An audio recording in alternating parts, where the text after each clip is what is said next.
welcome to my channel. I just want to say a quick hello to my subscribers and the new subscribers. I just noticed a couple of new subscribers as well. So yeah, I just want to say thank you for taking the time to subscribe and support me. I really do appreciate it. You know, any support is really very much appreciated. Yeah, so the subscribes, the likes, the comments, whatever you're able to do, I'm really grateful for that. So yeah, I just wanted to say that quickly. Yeah, so this is the reading for the Cancerian risers, as I say, for the rest of July, but because I'm probably going to be posting this later, it's likely to also cover maybe the first half of August, first third or first half, we'll see. But yeah, so I do want to still say about my astrology highlights video that's not a card reading. For the new subscribers, you might not know that. But the astrology highlights video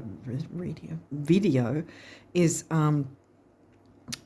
showing the charts. It's not the card reading. And it dovetails it, but what I put in it is not just covering the full moons and new moons, but I cover retrograde activity, and also I pick out specific dates of specific aspects to take a look at the energies and how we could work with those energies and how they might play out in our everyday life. So it's well worth taking a look at that, because even though we're late in the month, I've got some aspects even right till the very last day of the month. So it's worth taking a look at that. The link to that is in the description box.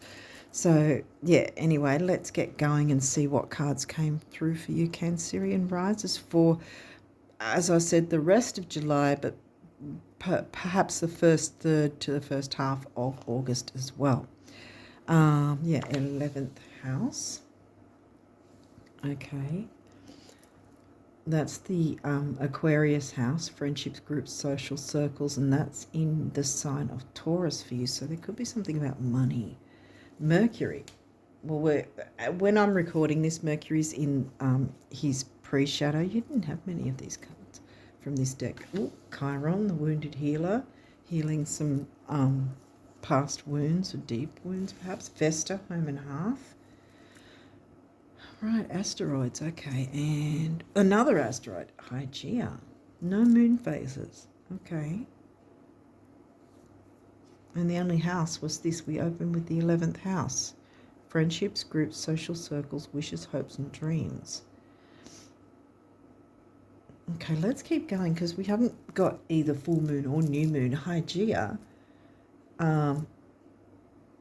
Because if it's new moon sort of energy, it might be new ways of doing things, new healthy ways to do things. That's healing, getting to the heart of the matter, mothering, nurturing. No, that's Ceres. But I still get the family Cancerian vibes from Vesta. The sun, your immortal spirit, purpose, and destiny is involved. Well, this might cover your sun sign. Okay, what's this one? The second house. Wasn't that funny? Taurus is in your 11th, and now we've got the Taurus house, which is in Leo, which Leo is ruled by the sun. Your assets, finances, and the things that you value.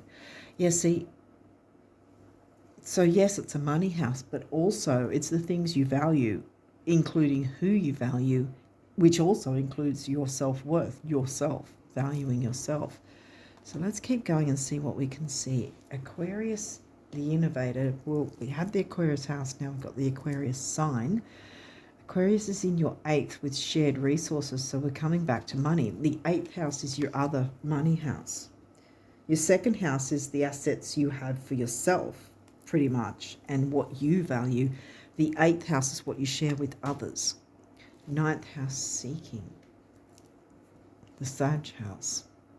That's in Pisces. Sugar.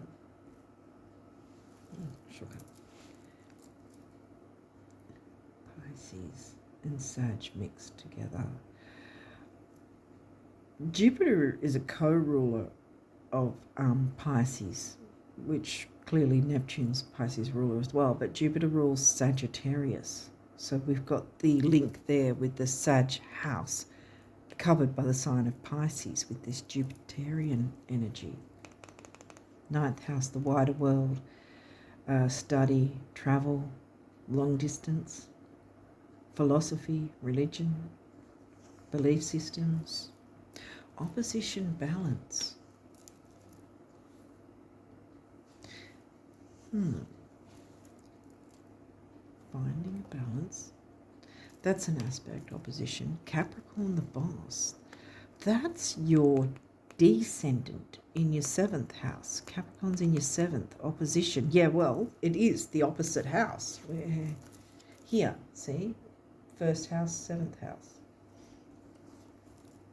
Now we've got the 2nd house with assets again. Climbing the ladder, your ambitions, being ambitious with your finances.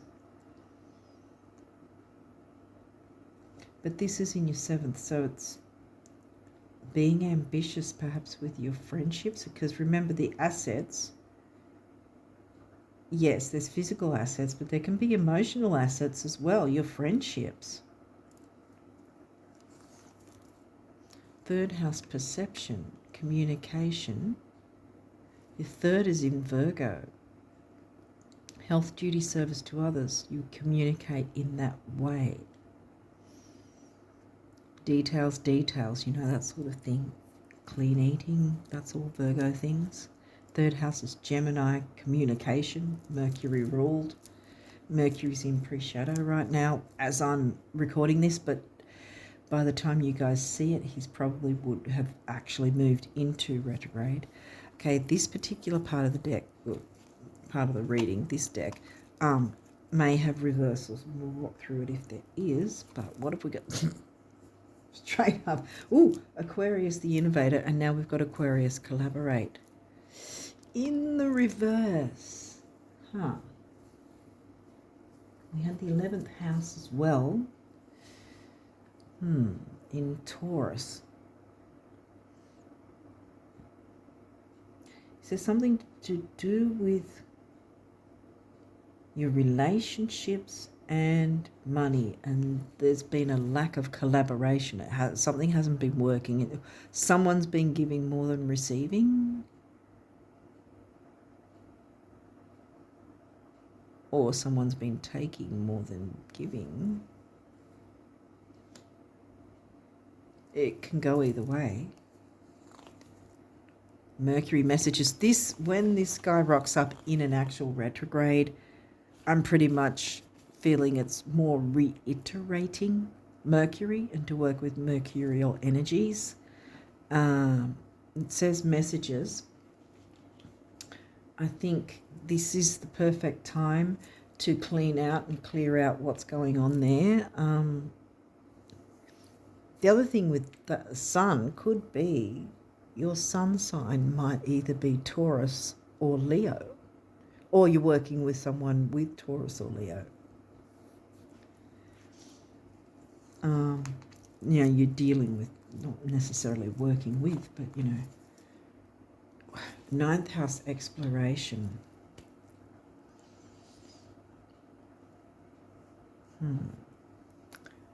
I've got the 9th house twice now. Seeking and exploring seems to have come to a halt in some way that you really can't do. You can't feel, you can't move in some way, that you're sort of stuck. What else? Well, this is good. This is good upright, dignified strength. Maybe either you're feeling stuck or you're doing too much and you need to sort of take a break and pull back and hold back on the expansive, exploring kind of energy. What's this? Oh, now that's interesting. Strength. But then you've got opposition, confrontation. Well, you had opposition there too. And technically, yes, it's a confrontation because the opposition of your descendant is your ascendant, your rising sign.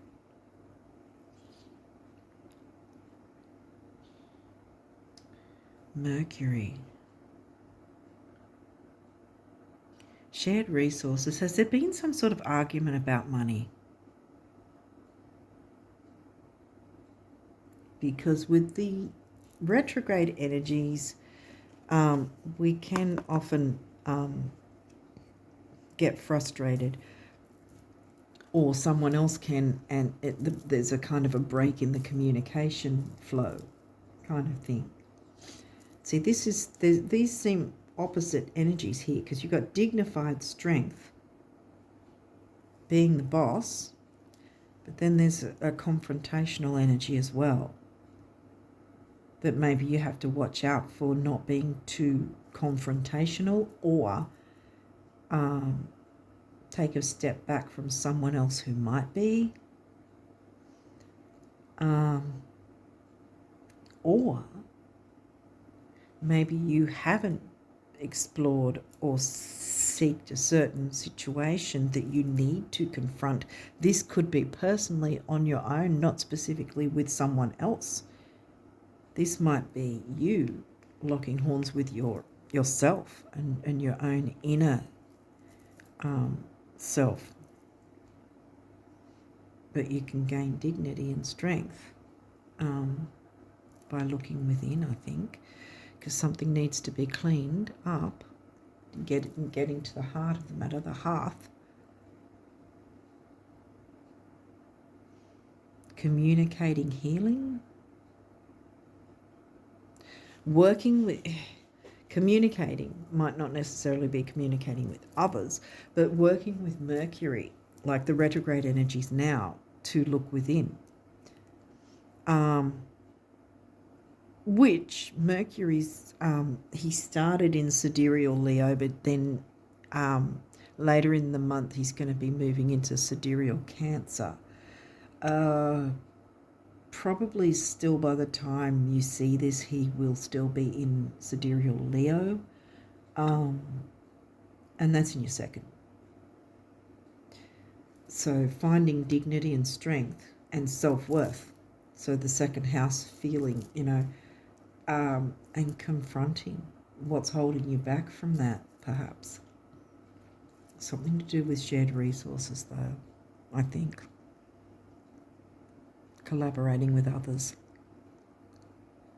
Because look, Aquarius in this end and that end.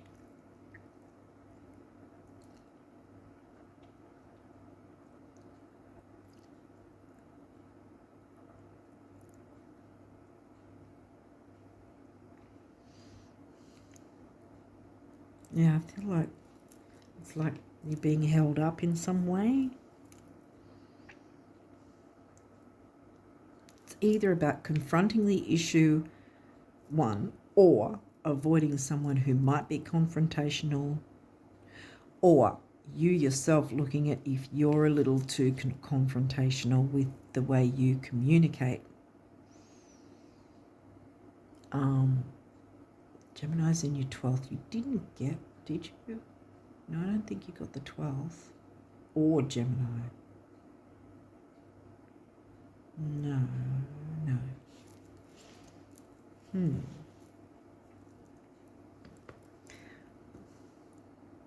Yeah, I feel like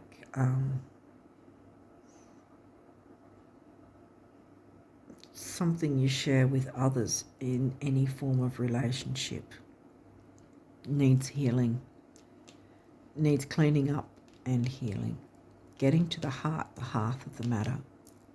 Vesta, home and hearth. And maybe it's about communicate. You've got Mercury twice. I got it as the retrograde, but I think it's also saying some sort of communication needs to be had, confronted, but not necessarily in a negative, aggressive way, because we don't have Mars here saying, push forward.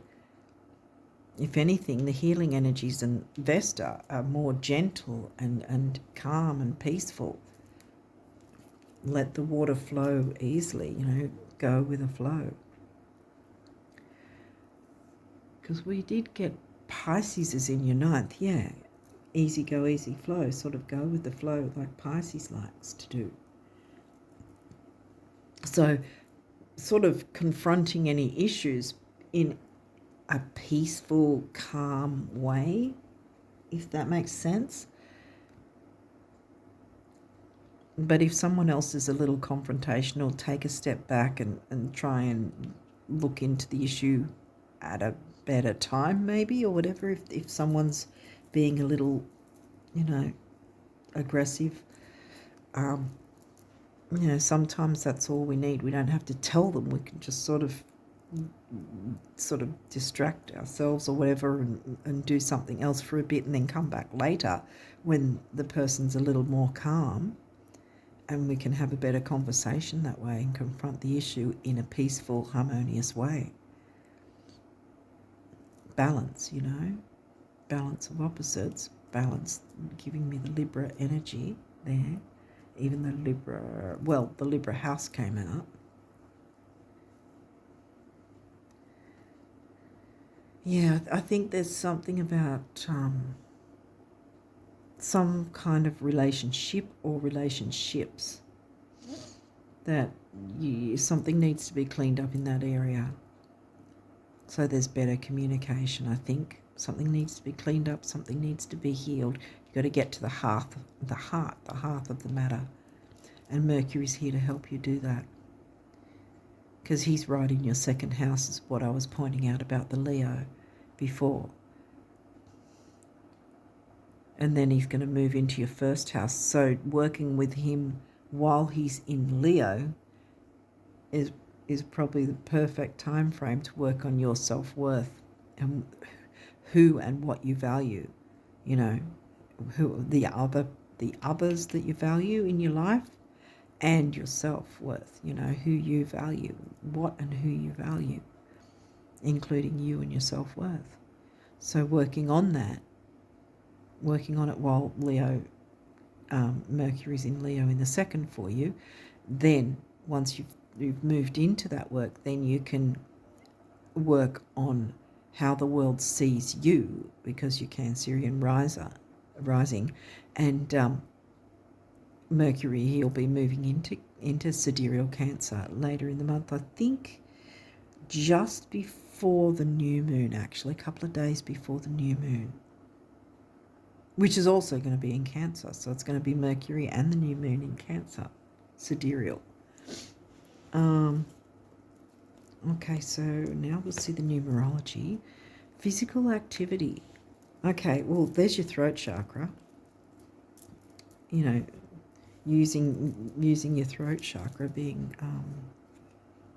that I think that having some form of physical activity is going to help the throat chakra as well to speak your truth and speak clearly. 6 is focus, detail, dignity, and temporary opportunity. 7 is the mind and creativity. 6 and 7 is 4, the number of the builder. Then we've got pride. I get Leo straight up. Sun ruled Leo. And Leo in your second. And Leo, Mercury, retrograding in Leo. 1, personal power.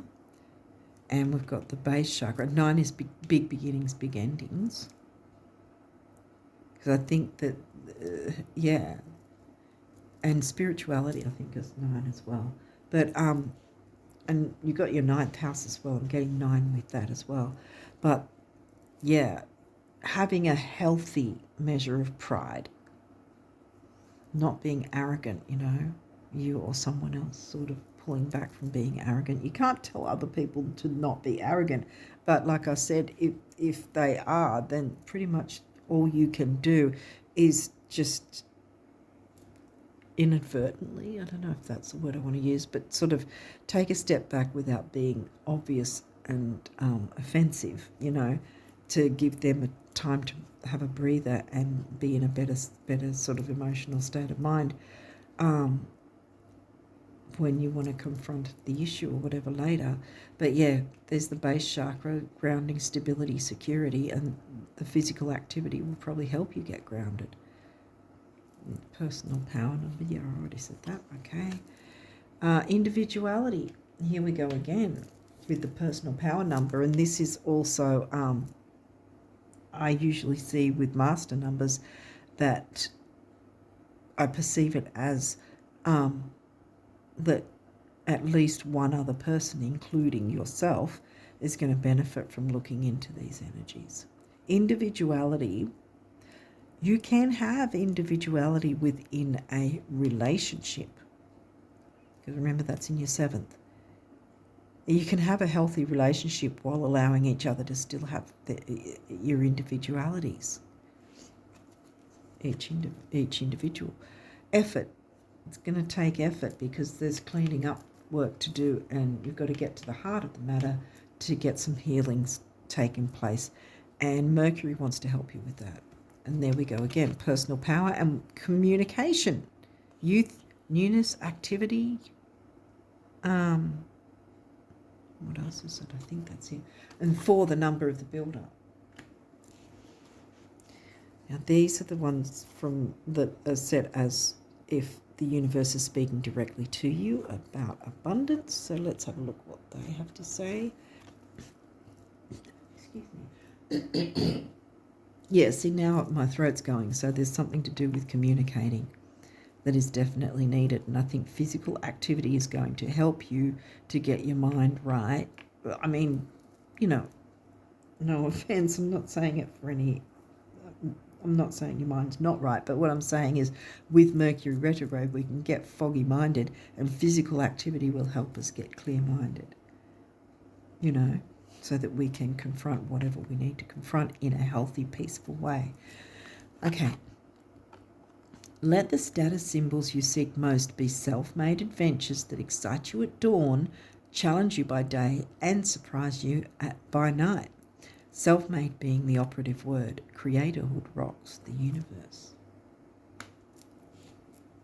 Okay, maybe you, because this is where the collaboration thing's going on. Maybe it's not that you need to collaborate with others, but you need to do something yourself. Creatorhood. You need to create or be a creator on a platform, maybe. Have your own platform. When someone is so desperate to have what they want to have, do what they want to do, or be who they want to be, that they'd rather take little tiny teensy steps in the direction of their dreams than face one more single day of doing without. I just can't help but open the floodgates. It's my greatest weakness. Was that a step? The universe. And this one's good because look, the tree growing right towards the sun. If more people knew how admired they already are, they'd be even more admirable. Same for knowing how cool, fun, healthy, wealthy, and wise they already are, and zippy in admiration, the universe. I'm going to slide these across a bit, I think. Oops. Sorry, Chiron. There we go.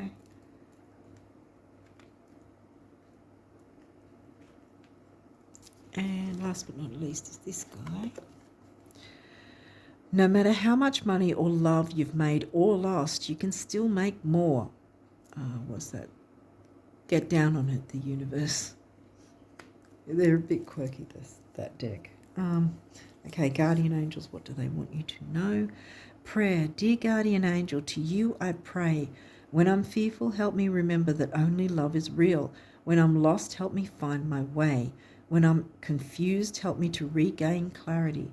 When I feel lonely, help me to feel your loving presence. Where I perceive chaos, help me to see order. Thank you. Yeah, chaos. So you need to have that cleared away. So start looking at that. There doesn't seem to be any, like I said earlier, there was no moon phases, so that might technically be a good thing, that it doesn't have to be particularly heavy duty, maybe. Balance. Yeah, I said balance, remember? The opposition, balance.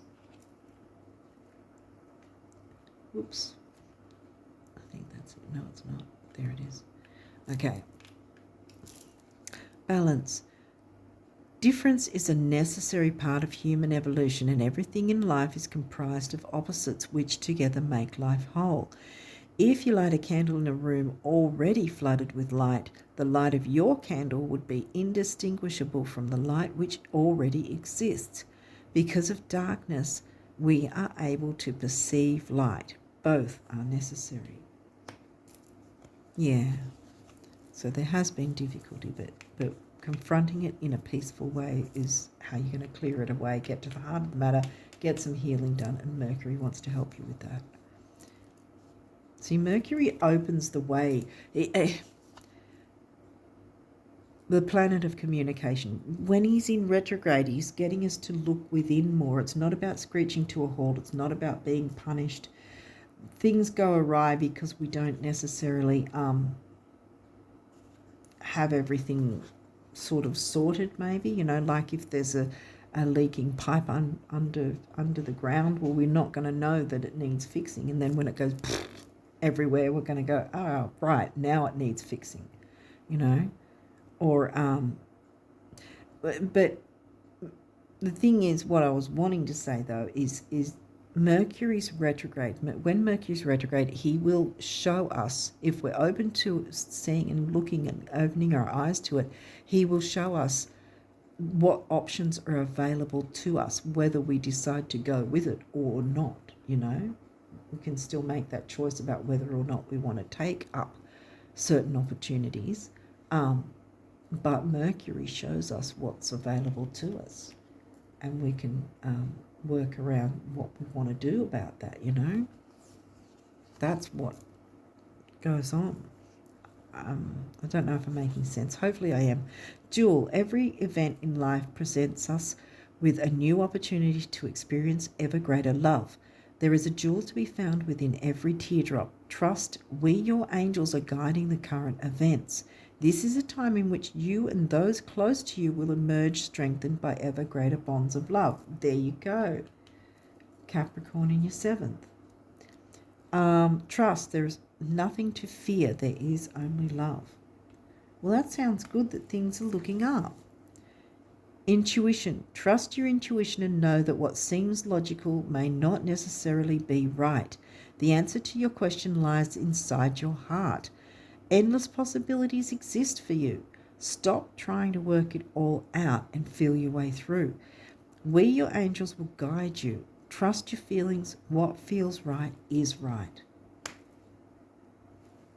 So yeah, if there's any sort of confrontational energy, or whether you're noticing it from someone else or you're noticing it within yourself, then be aware of that and take a step back and give yourself a bit of time, and then confront the issue or whatever later on, but do it in a peaceful, dignified way.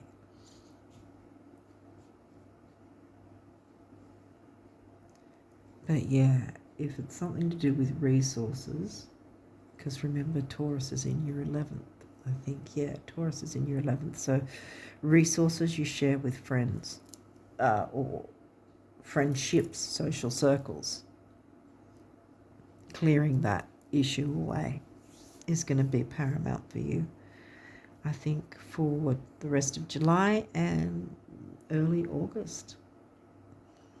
So yeah, hopefully this has made sense and helped someone out there at least.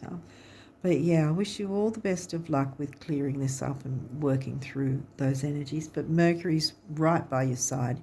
He wants you to get to the heart of the matter and heal whatever's been toxic with shared resources and friendships, specifically, I think, but